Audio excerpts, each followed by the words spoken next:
Selamat pagi, siang, sore, ataupun malam saudara-saudara sekalian. Sudah lama sekali kita tidak berjumpa.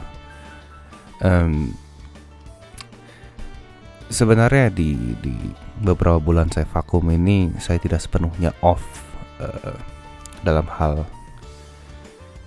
melakukan aktivitas terkait audio portable, melainkan saya lebih ke banyak off and on-nya, dan terutama di sebulan terakhir ini mungkin saya bisa bilang cukup aktif sih sebenarnya dalam hal-hal berbau audio. Mungkin untuk hal-hal yang tidak terkait dengan IEM ataupun review, cuman lebih ke overall audio generally.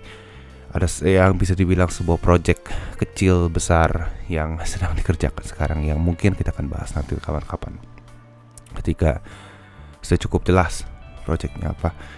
Mungkin beberapa hari yang lalu, kalau misalnya saya upload ini lebih cepat ya, beberapa hari yang lalu saya sempat bertanya di beberapa grup di Facebook, menanyakan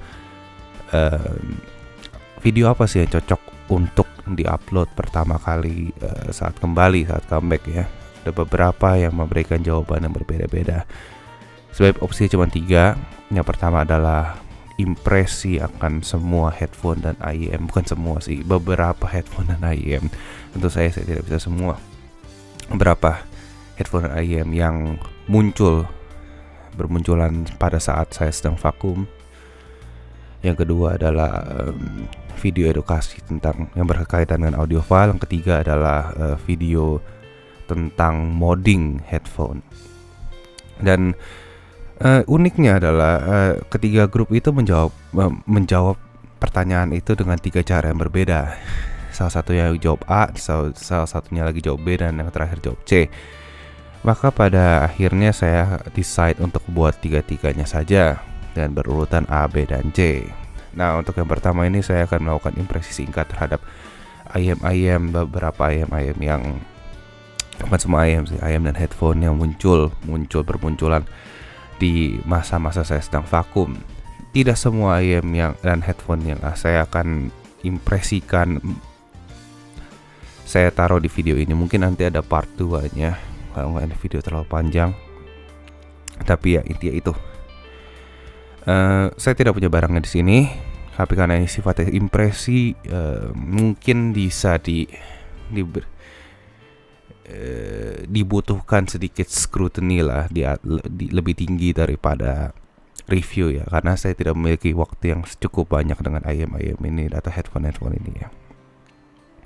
Untuk yang pertama adalah Moondrop Blessing 3. Sengaja saya tulis bukan sengaja sih, ini emang saya tulisannya kayak dokter aja sih. Kalau misalnya Anda mau membaca tapi tidak bisa membacanya, emang tulisan saya kayak dokter sih, tapi ya udahlah ya. Yang pertama adalah Moondrop Blessing 3. Moondrop Blessing 3 menurut saya adalah sebuah IEM yang cukup baik ya. Sebenarnya saya dibandingin side by side sama Blessing 2, menurut saya bisa bilang Blessing 3 superior, lebih baik daripada Blessing 2, tapi tuningnya cukup mirip. Mungkin kalau misalnya ya bisa dibedakan secara AB ya. Mungkin kalau misalnya simpelnya bisa dibilang Blessing 3 itu lebih tidak shouty daripada Blessing 2, which is good ya. Mungkin banyak orang yang komplain Blessing 2 agak sedikit terlalu shouty, tapi Blessing 3 cukup memperbaiki itu. Yang kedua adalah secara technical performance, dia itu overall lebih baik daripada Blessing 2. Secara detail, secara stage, secara imaging, dan which is very good ya, karena Blessing 2 pun sebenarnya secara technical performance cukup baik juga secara overall, terutama untuk spatial cues-nya, untuk soundstage imaging dan sebagainya. Untuk dynamics sebenarnya cukup baik juga, ini agak sedikit lebih improve juga dari Blessing 2. Tapi generally dia itu adalah IEM yang sangat kompetitif lah ya di kelas harganya. Gue bisa bilang itu, dan gue recommended kalau misalnya lu suka suara-suara yang Harman, yang aman-aman begitulah ya. Mungkin dia bahkan lebih aman dari Blessing 2. Oke, yang kedua Iko OH300. Iko OH300 ini adalah IEM yang gue bisa bilang cukup average ya, di harga sekitar 700.000 ya. Technical performance-nya not very impressive, mungkin bahkan selevel sama Chu 2 kali ya. Itu kayak jadi not very technically impressive. Tapi tuningnya menurut gue decent. Dia agak lebih warm daripada neutral. Kalau misalnya gue bisa bilang tuningnya overall agak sedikit lebih warm. Dia memiliki a good amount of bass. Kalau lu perlu bass besar, mungkin bass lebih gede daripada kayak Moondrop 2. Dan tuningnya overall lebih warm daripada kayak mode-mode Moondrop 2. Cuman menurut gue agak sedikit terlalu smoothed over. Mungkin untuk jadi beberapa detail-detail kecil dalam the music kerasa muffled lah, kerasa veiled. Gue kurang suka sih, cuman ya mungkin ada yang suka. Yang kedua ya berbicara soal Chu 2. Yang ketiga maksudnya Chu 2 diketukar. Harusnya Blessing 2 di Blessing 3 di sini. Ya udahlah. Chu 2 itu menurut gue good in terms of technical performance for the price. Stagingnya terutama kerasa juga cukup bagus lah ya. Gua nggak bisa bilang dia jelek ataupun kecil sempit, enggak. Dia cukup bisa dibilang lega, spacious lah, nggak claustrophobic lah, dan bagus untuk price. Tuningnya seperti biasa, Moondrop memiliki tuning yang harmonish dan very easy to listen to, yang very smooth, very safe ya, generally harmon. Cuman secara technical performance jelas menurut saya masih sedikit di bawah, ataupun secara noticeably di bawah IM seperti Tune T2 dengan technical performance yang lebih baik. Ini termasuk spatial presentation maupun model-model detail dan dynamic dan sebagainya. Berikutnya naik harga dari harusnya sih gue bikin urut ya soal harga ya, cuman ya gue udah keburu bikinnya begini, ya udahlah ya. Naik secara harga yaitu 64 Audio U4T U4T. Ini harganya di sekitar 17 juta ya kalau nggak salah ya. Menurut gue this is a very good IM. It's a very good IM. It's gue nggak banyak komplain sih untuk di harganya. Kelas harga segitu menurut gue udah sangat mumpuni lah ya. Gue nggak terlalu banyak komplain. Jadi good tonal balance-nya bagus, technical performance-nya bagus. Ya gitulah, mungkin gue bisa bilang dia instrument separation bisa sedikit lebih baik, tapi it's still very good sih menurut gue untuk harganya. Ada bahkan orang-orang yang compare ini dengan IM yang harganya jauh di atasnya seperti U12T, dan menurut gue it's a fair comparison, walaupun secara technical performance jelas U12T masih unggul. Tapi ya orang-orang bisa lebih prefer U4T, dan meng-compare it dengan U12T itu adalah sebuah achievement in itself ya. Jadi menurut gue kalau misalnya budget Anda adalah sekitar segitu, mungkin IM ini cukup menarik ya. Menurut gue yang amat disayangkan mungkin lagi ini mungkin sedikit berpengaruh sama eartips, cuman di kuping gue U4T ini bass slamnya agak sedikit kurang juga. Tapi mungkin sedikit kekurangan itu membuat dia lebih coherent dengan mids and treble yang BA. Jadi ya plus minus lah ya. Tapi generally very good dan recommended IM. Untuk E07M berikutnya, IM yang di bawah 10 juta sekitar 8 juta ini kemarin tuh Let's Sure E07M ini cukup sempat nge-hype ya kalau nggak salah nih. Ada beberapa orang yang sangat menyukai IM ini, dan gua sih tidak heran kenapa IM ini cukup banyak penggemarnya, karena dia menurut gua tonally very good, very safe ya gue bisa bilang ya. Mungkin kalau kita bilang tuningnya seperti apa, dia tuh agak sedikit lebih safe daripada model-model Blessing 3. Tapi ya tetap ya generally smooth, harmonish. Ya, tune flatter, harmonish gitu ya. Mungkin complaints gua sama IM ini generally it sounds very good, it sounds very nice ya. Technically juga ya, technically so-so lah ya. Tapi tonally very good. Very easy to listen to ya, sangat mudah untuk didengar, untuk dengar tuh waktu yang lama tuh sangat-sangat mudah kayaknya ya. Sayangnya menurut gua mid range detailnya agak sedikit kurang ya. Tapi ini juga diakibatkan oleh signaturenya agak sedikit terlalu smooth ya, jadi agak a bit lacking in texture gitu. Tapi ya it's okay lah ya, it's not bad, tapi agak-agak boring aja menurut gua.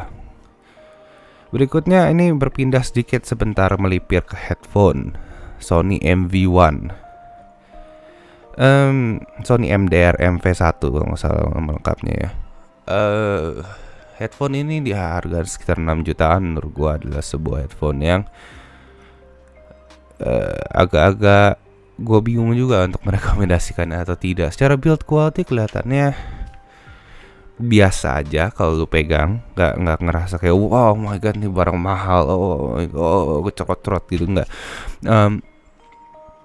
Tapi dia solid, tapi dia tidak banyak failure points lah ya, nyaman di kuping, nggak gampang. Mungkin it will last a very long time seperti headphone Sony lainnya, ataupun mungkin kayak headphone Sennheiser dan lain-lainnya. Karena gua rasa headphone Sony itu umurnya panjang-panjang kalau lihat yang kayak seri-seri Venom dan sebagainya yang dulu-dulu itu. Itu tuh mungkin diharapkan Sony MDR MV1 ini bisa selama headphone itu, gua nggak tahu juga. Tonally very good. Tonally menurut gua is a very well tuned headphone. Gua nggak nemuin any sharpness di dalam sound ya, atau tonal inaccuracy. Ini sih gue bisa bilang dia agak sedikit lebih warm ya daripada netral. Cuman generally still very pleasurable, nggak kerasa muddy atau muffled ataupun bagaimana. Mungkin kalau misalnya biasa mendengar Sundara ya mungkin, dan lu ngerasa agak sedikit terlalu bright, mungkin bisa dicoba ini. Begitulah. Secara technical performance itu menurut gue decent, tapi jelas menurut gue masih sedikit di bawah Sundara, terutama dalam soal detail ya, karena gue nggak gitu merasa ini bisa produce as much information yang gue bisa dapat dari headphone benchmark seperti Sundara di price ini secara detail. Tapi secara sound stage mungkin bisa compete sih dengan Sundara. Cuman ya kalau misalnya lo ngerasa Sundara malah agak sedikit terlalu too much, terlalu sharp, terlalu macam-macam, mungkin Sony MV1 ini baru boleh lo coba. Oke, berikutnya headphone lain dengan harga yang serupa, Audeze Maxwell. Audeze Maxwell ini adalah headphone yang menurut gua salah harganya karena terlalu murah, dan headphone ini adalah headphone yang luar biasa baik ya, luar biasa baik. Dan menurut gua salah satunya alasan kenapa orang masih beli IM dengan headphone ini adalah, dengan headphone ini exist adalah cuman karena nggak bisa dibuntel-buntelin masuk kantong aja headphone ini kayaknya. Soalnya dia satu very good tuning walaupun dengan DSP ya, dan ini maksudnya ya mungkin orang bilang ini cheap, tapi it sounds good, so fuck cheap, okay? It sounds very good. Jadi ya bodo amat lah dia memakai apapun, yang penting it sounds very good. Dia menggunakan DSP dan dia sound, the tuning is very good ya, detail is very good for the price, even termasuk untuk headphone wired ya, teknik. Walaupun stagingnya jelas pasti kurang, tapi ya kalau misalnya mau dibandingkan dengan IM apa yang punya staging ya, punya sih ada beberapa IM. Maksud gua kayak IM stagingnya tidak bisa dibandingkan dengan headphone, tapi ya headphone ini dibandingin headphone lain mungkin stagingnya agak kurang, tapi ya jadi kira-kira selevel IM lah, gitulah. Jadi the bass is very good juga, jadi ya Bluetooth, good technical performance, good tonal balance. Yang sampah tuh cuma satu sebenarnya, desainnya. Ini gua nih bukan desainnya, di kepala gue nyaman sebenarnya, cuman dia ini memiliki mekanisme perubahan headband, ukuran headband adalah dengan cara membuka kancing di headband itu satu persatu. Sekarang begini, lu beli headphone ya, terus kayak lu udah bikin semuanya convenient lah ya, suaranya nyaman, teknikalnya bagus, dipakai enak juga ya, Bluetooth dan sebagainya. Tapi lu kayak mau nyeting head, lu bikin desainnya tuh ya, lu kayak lupa tentang oh iya headband tuh harus diubah ya, harus bisa diotak-atik ya, karena kepala orang tuh nggak satu ukuran semua. Jadi kayak last minute, oh iya kita mau ke cara ini aja, ya udah ya, kayak semuanya very well thought about ya. Cuman ini doang yang nggak dipikirin gitu, tahu-tahu aja oh udah bikin aja headband begini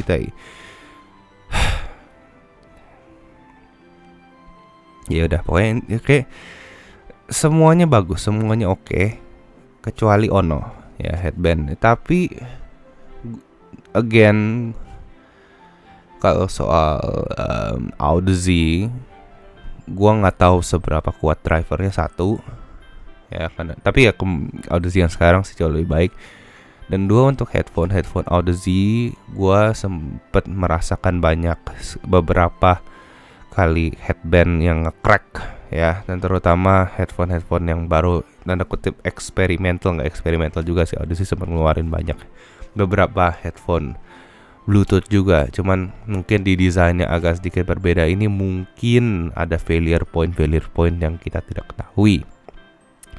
Tapi intinya sejauh yang gua dengar dan gua rasakan, Maxwell ini top Marco top sih ya. Mungkin harus ada komparasi lebih dalam dengan vokal Betis ya, yang mungkin adalah yang sejak sebelum Maxwell ini adalah de facto headphone Bluetooth noise cancelling. Gue nggak tahu Maxwell noise cancelling itu bukan ya. Oke, Bluetooth headphone yang beneran Bluetooth headphone, bukan asal headphone dikasih Bluetooth kayak Ananda Bluetooth dan sebagainya, yang dengan suara yang paling bagus itu vokal Betis. Jadi sekarang begitu Maxwell keluar, perlu komparasi lebih dalam. Cuman singkatnya, mungkin secara clarity dan crispness Maxwell itu masih menang, tapi secara dynamics dan punch dan slam, Betis masih menang. Jadi ya gitulah ya, itu perlu komparasi yang lebih dalam, terutama untuk staging dan detail itu gue masih agak perlu waktu lagi sih, karena kebetulan Betis sedang tidak available untuk gue coba pada saat itu. Oke, berikutnya kembali ke IEM lagi. Ada Crinacle Zero ya, Zero Red ya, Truth Ear Zero Red yang buatan Crinacle ya, Babang Crinacle. Seperti biasa, IEM yang buatan Babang Crinacle itu memiliki tuning yang good. Tapi seperti biasa juga, IEM buatan Babang Crinacle nggak seperti biasa juga sih. Ada beberapa yang tidak seperti ini. Cuman ya, yang populer ya buatan Babang Crinacle kayak Sound Note Zero, dan apparently Truth Ear Zero ini juga itu memiliki overall presentation agak sedikit terlalu smooth, menurut gua agak terlalu lacking in texture. Cuman kembali lagi, ini IEM dengan harga budget ya, dan dengan tuning yang bagus seperti ini dan technical performance yang menurut gua cukup baik juga ya. Jadi menurut gua IEM ini adalah upgrade satu tingkat dari Moondrop 2 ya. Kalau lu suka Moondrop 2, seharusnya lu suka ini juga. Kalau nggak lu suka Sound Note Zero, seharusnya lu suka ini juga ya. Jadi itu intinya. Tapi kalau misalnya lu mau menilai IEM ini, jangan pakai adapternya, jangan pakai adapternya. Suaranya jadi menurut gua agak terlalu fucked up ya, agak terlalu ngentot aja suaranya. Gua tidak suka. Berikutnya adalah, tapi jadi gue cukup rekomen lah Crane Zero ini. It's okay, it's a good IEM, Berikutnya adalah IE 200 dari Sennheiser ya, Sennheiser IE 200. Sennheiser IE 200 ini tuningnya menurut gue sih cukup impresif. Ada beberapa rasa impresif ya gue dari mendengar IEM yang ini. Pertama adalah detail dan stagingnya cukup impresif lah ya, gue bisa bilang. Technical performance channel cukup impresif. Yang menurut gue lacking dalam technical performance adalah dynamicsnya agak sedikit kurang. Nanti kalau lu pengen denger lagu yang lebih bass, yang lebih perlu lebih seru-seruan ya, tanda kutip seru-seruan, mungkin IE 200 bukanlah target yang cocok. Ya, dan fittingnya juga mungkin agak-agak struggle. Lu harus coba berbagai macam ear tips dan mencoba berbagai macam kedalaman ya. Mau coba berbagai macam penetrasi ke kuping Anda untuk menemukan penetrasi yang paling nikmat ya untuk kuping Anda. Iya, tapi generally dia cukup netral, bass agak kurang, tapi ya technical performance-nya oke. Jadi untuk harganya sekitar 2 jutaan, it's an interesting IEM yang cukup menarik. Berikutnya sebenarnya ini adalah headphone juga ya. Untuk 3 headphone ini saya memiliki complaints yang sama, yaitu dia itu memiliki upper treble yang terlalu banyak. Gue juga kurang paham kenapa seperti ini. Headphone terutama dari Hi-Fi Man sekarang, kayak dulu tuh gue sangat Hi-Fi Man, gue best headphone brand. Gue udah kayak Hi-Fi Man kayak terbaik, Audeze, eat my shit. Gue ZMF isinya semua kayak. Cuman ya sejauh ini setelah entah kenapa samber apaan, Hi-Fi Man tuh ngeluarin sampah kayak kayak menurut mereka, kita tambahin upper treble aja biar suaranya lebih cering, lebih detail, lebih tai. Ya walaupun tidak semua orang bisa dengar upper treble itu dengan jelas ya, tapi kita tidak semua tuh kakek-kakek yang tidak bisa mendengar upper treble dengan jelas gitu loh. Sekarang kayak nih, lu bisa nonton sendiri video gua ya tentang frequency response yang mungkin judulnya kalau nggak salah apakah ini semua subjektif. Nah itu tuh gua banyak menjelaskan tentang tonal balance, itu video 1 jam ya, jadi tapi itu informatif kalau misalnya lu suka dan lu pengen tahu lebih, itu sangat informatif menurut gua. Mungkin upper treble yang terlalu di boost itu bisa merusak tonal balance semuanya, karena secara harmonics instrumen akan terasa terlalu artificial lah, terlalu shimmery, they don't sound right. In real life tidak di boost seperti itu. Tidak semua instrumen memiliki tweeter dalam instrumen itu ya. Jadi kayak gua nggak paham gitu. Kenapa harus ditambahin? Kenapa kayak area V2 agak bright ya, mid treble-nya bright. Area V3 mengurangi mid treble bagus, tapi upper treble-nya di boost. Fuck. Makanya gue lebih suka area V2. Cuman area V3 masih oke lah. Area V3 gue masih oke. Gue masih bilang ini agak sedikit lower mid, agak sedikit lebih maju lagi, agak sedikit lebih body lebih adaan dikit. Treble agak sedikit lebih balance ya, mungkin karena mid treble-nya yang tadi ekstrim kurangin sedikit. Area organic dia udah kisnya ngentot semua, udah upper treble-nya tuh udah kayak hampir level-level abyss 1266 yang gak nyampe situ sih. Cuman ya maksud gua vibe yang gua rasakan tuh kayak gitu ya, dimana terlalu over, dimana kayak udah mulai merusak malah. Sama seperti Ananda Nano sebenarnya masih acceptable, masih cukup acceptable menurut gua, walaupun agak terlalu juga menurut gua. Kayak Ananda itu memiliki tuning yang cukup bagus. Ananda yang lama, Ananda yang pertama itu menurut gua tuningnya cukup bagus, cukup gitu ya. Ananda Nano tuh kenapa gitu ya, mungkin kerasa detailnya lebih bagus ya. Ini lebih detail daripada itu. Tapi kayak justru merusak karakternya Ananda menurut gua, yang memiliki tuning yang vocal oriented dan safe dan nyaman dan ya tai lah. Yaudahlah, Moondrop Venus juga ikut-ikutan ngentot kan. Moondrop Venus tuh nggak separah itu sih menurut gue. Cuman it's still pretty bad. Kayak kalau ada yang tapi ya gini ya, yang Moondrop tuh kembali lagi dia tuh kan baru masuk ya. Baru masuk tuh dia ngeliat pasar tuh karena HiFiMan laku. Apparently HiFiMan laku ya. Gue juga nggak tahu kenapa yang baru-baru ini masih ada yang mau beli. Walaupun ada headphone lain seperti ya mungkin Maxwell baru keluar banget ya. Jadi ya itu, ataupun bahkan Sundara anjir. Sundara tuh tuningnya wah bagus ya. Karena beli Sundara aja ngapain beli yang kayak Arya organik ngentot nih. Nano masih oke lah ya. Tapi ya gue paling fuck sama Arya organik sih, gue gak paham tuh. Moondrop Venus merasa oh iya HiFiMan bikin barang-barang kayak gini laku, gue beginiin aja. Ya akhirnya begitu, jadi kita dalam lingkaran tai deh. Oke, cukuplah dengan rant gue soal ini. Berikutnya Utopia ya, untuk Utopia 2022, 2023 pokoknya Utopia yang baru lah ya.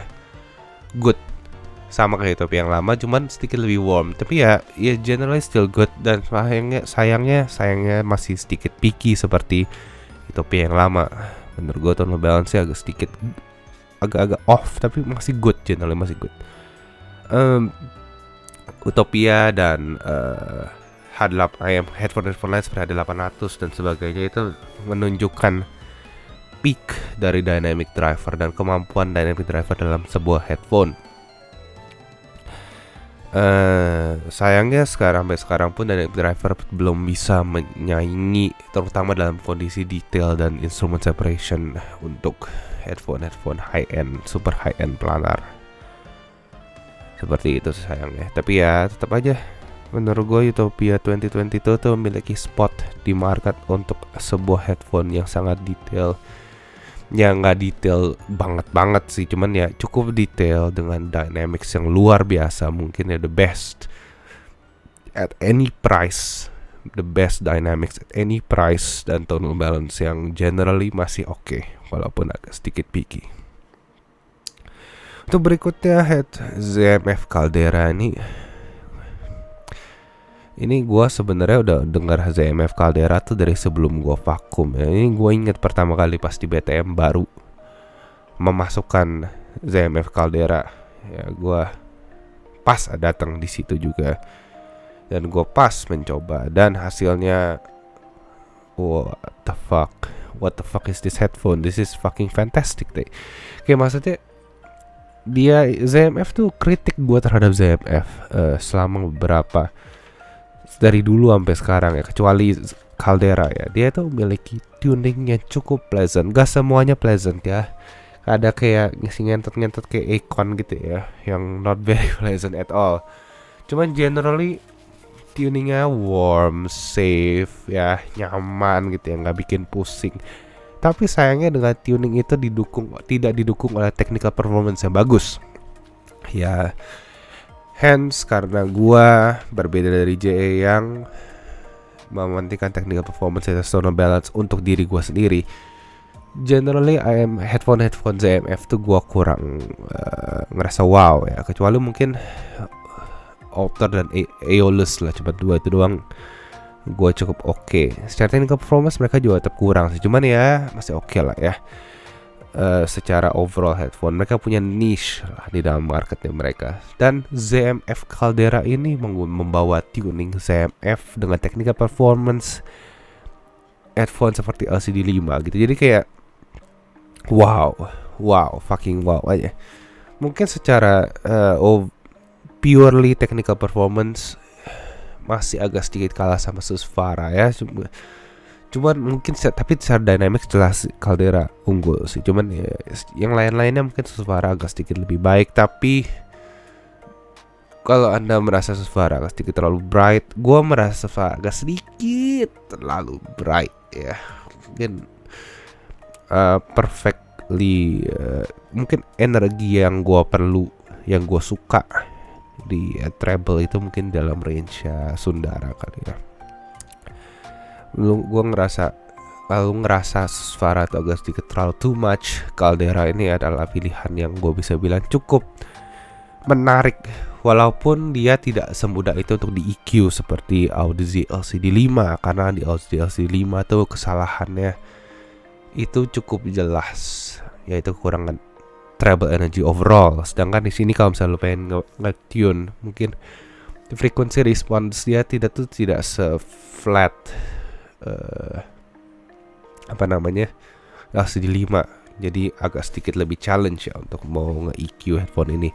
Dan gua agak sedikit merasa dia itu di 2K-nya agak sedikit shout ya, agak sedikit nge-pick sedikit ya di 2K, yang gua kurang suka dibandingin kalau energi agak sedikit berkurang di situ. Walaupun generally di music yang Anda dengar itu hardly be any problem ya, jarang sekali jadi masalah pick itu. Jadi ya it's a very good sounding headphone, dan menurut gue one of the best headphone to have ever made sampai sekarang.